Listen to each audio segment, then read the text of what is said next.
Welcome to my YouTube channel, y'all. Someone said I look like I'm going to rob a bank. Is that true? Of course, I'm going to always make you meet Monstera, baby. Y'all know Monstera, of course. Yeah, welcome to another YouTube channel where I'm always trying to tell you how to just be, to just live, to empower yourself, add value to yourself, through the lens of my own experiences and through other collective experiences of other people, and just how I believe the world should go, or how it has worked for me in all of the times that I've practiced and the times that I've experienced and the times that I've had to put in the work. Of course, today I'm talking about the power of just doing. The power of just doing. Just do it. Nikes. Oh, that's like one of my favorite brands. Wait, let me show you all of my Nikes. Because I can't show you all of my Nikes. This is my running shoes. I like it so much. I have so many Nikes products. So I really like Nikes. And one of the things that I appreciate about their logo is just do it. Because most of the things I've done in life that have been successful for me, it's about just really doing it. And one of the things we try to consider when we try to do things is fear. We try to want to have all of the things all planned out. We really want to have things laid out for us. We want to know the process. We want to know how it's going to go. All of those things are what I call the progress, the enemy of progress. Yes, it's what is going to be the enemy to your progress. If you're going to sit down and think about everything or overthink things, then you might not really just do it, because the goal is just get to do it.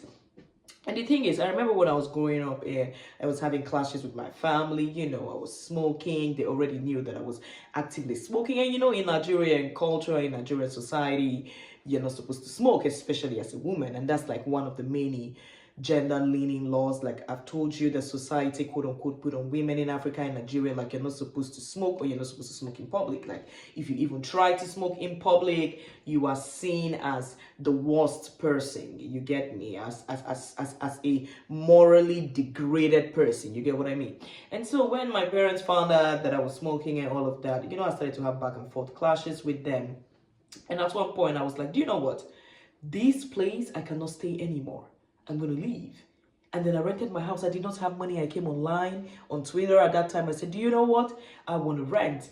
And people came for me. And that's why I said you need to ignore negativity. There is a reason why the people who beg, people who stand on the street and beg every day, come every day to beg. Because the truth is that they are going to meet someone who is going to help them.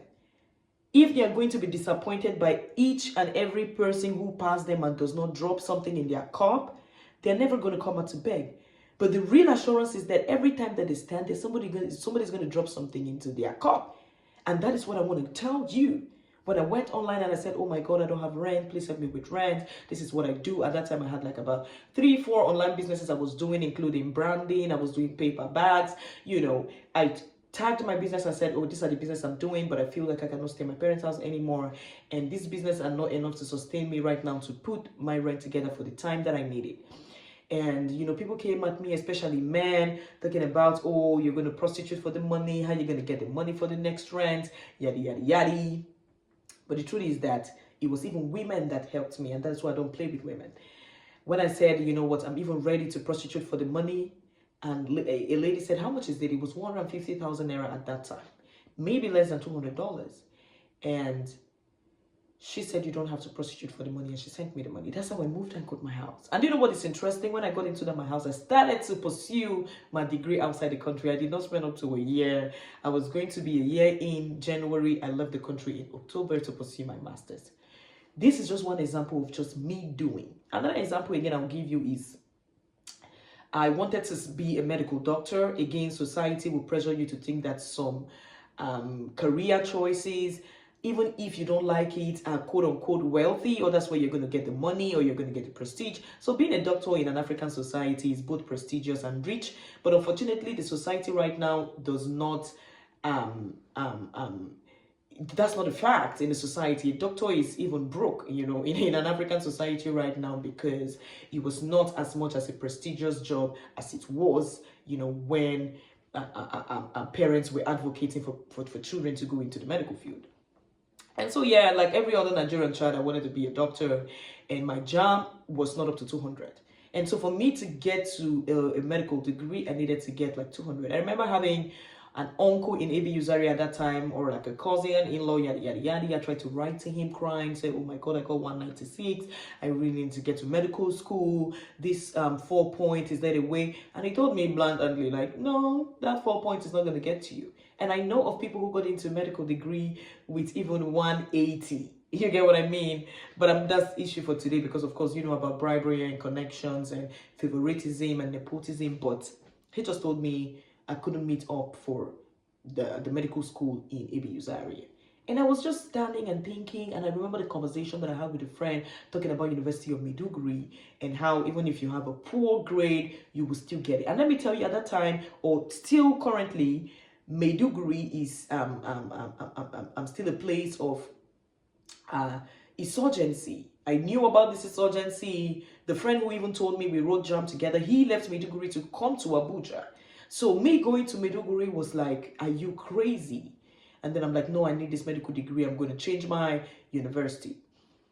And so another thing is understanding the importance of time. When you wait and you wait and you wait, you waste your time. And that is why when they say, just do it, just do it. Just do it. The weather doesn't have to be right. The government doesn't have to be right. The people around you doesn't have to be right. Just go. You get me? And so I went immediately because, you know, you have a time frame for you to change your JAM scores. So I went to, you know, the JAM center, changed my JAM, university, my institution, and that's how I got Maiduguri. I did not get medical into, you know, medicine and surgery, but I got microbiology and genetics, and that is one of the many things that brought me to Estonia, where I did my bioengineering, and right now I am in other countries doing so much for myself. The truth is that if I had wasted time, maybe looking for getting a medical, maybe I would have wasted time at home rewriting and rewriting JAM, or maybe I would have got into an institution that would have, you know, derailed me from what I wanted to do. I got into school immediately. Immediately, I left secondary school. If I had waited for ABU Zaria, I wouldn't have gone into school immediately.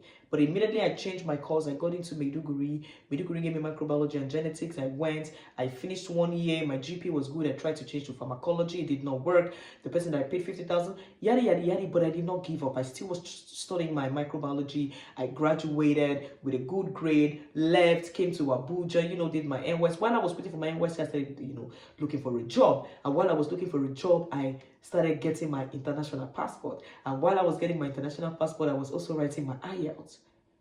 So the power of doing is also understanding that you have responsibilities and you have a time frame and you need to fund it. You must pay the financial sacrifices.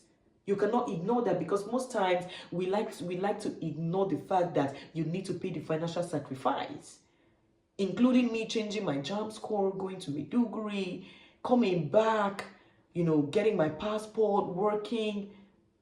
You need to have a focus, and having a focus and a goal helps you to have something that you look up to when you wake up every morning.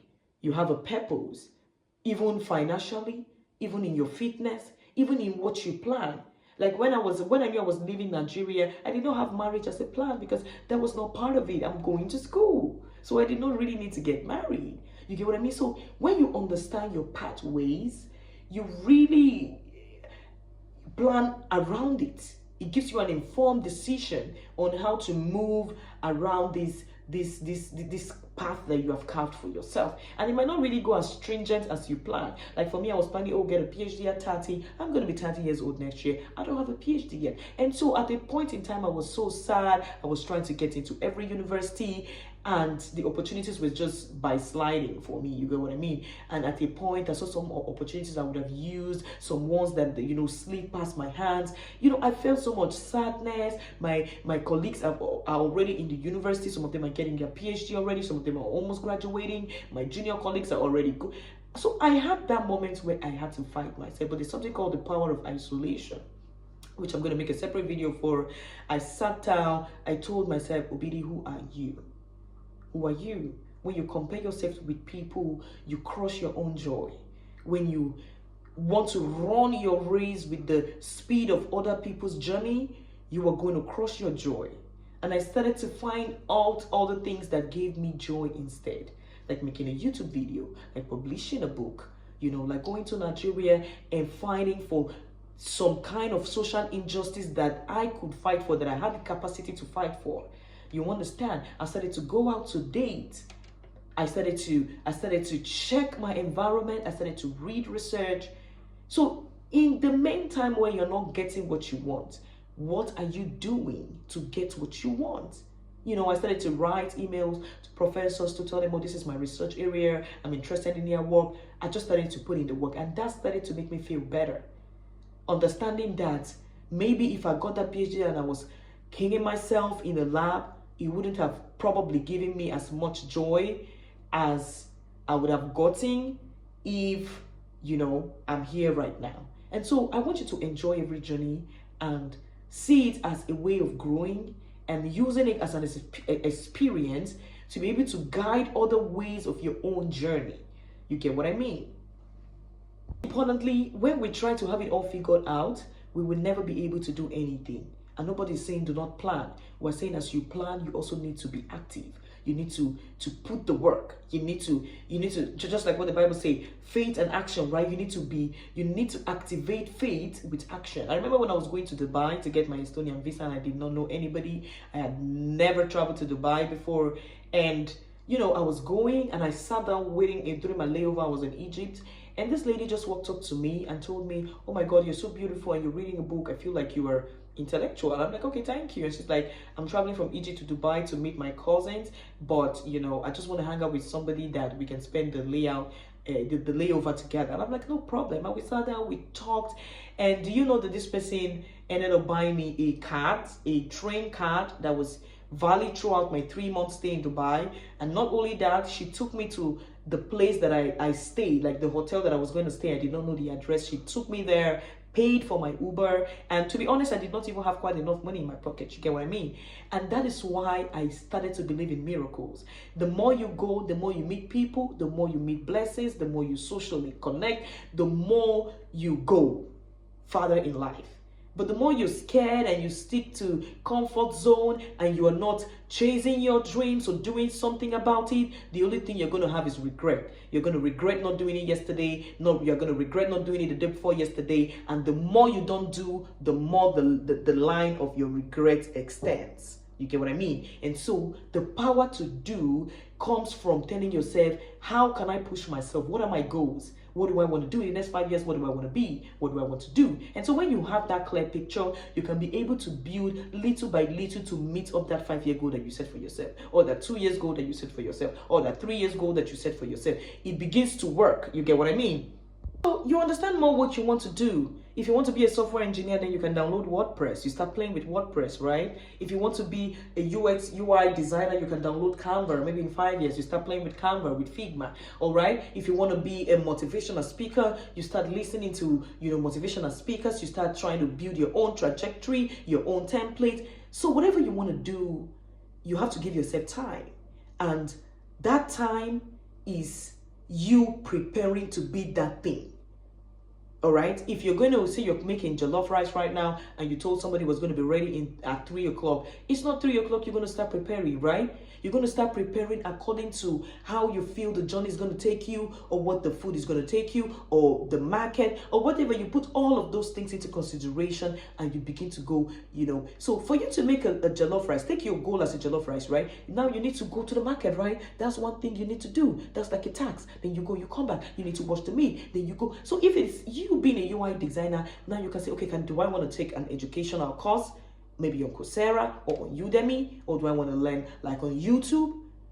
That's one way, right? Okay, what about my LinkedIn? How am I building my LinkedIn? Should I write? Okay, should I download Medium and start writing? What free tools can I use to write right now? Because of course you don't have the money, so you need to focus on having free tools. Should I start a newsletter on LinkedIn? You can collect emails and start a Patreon.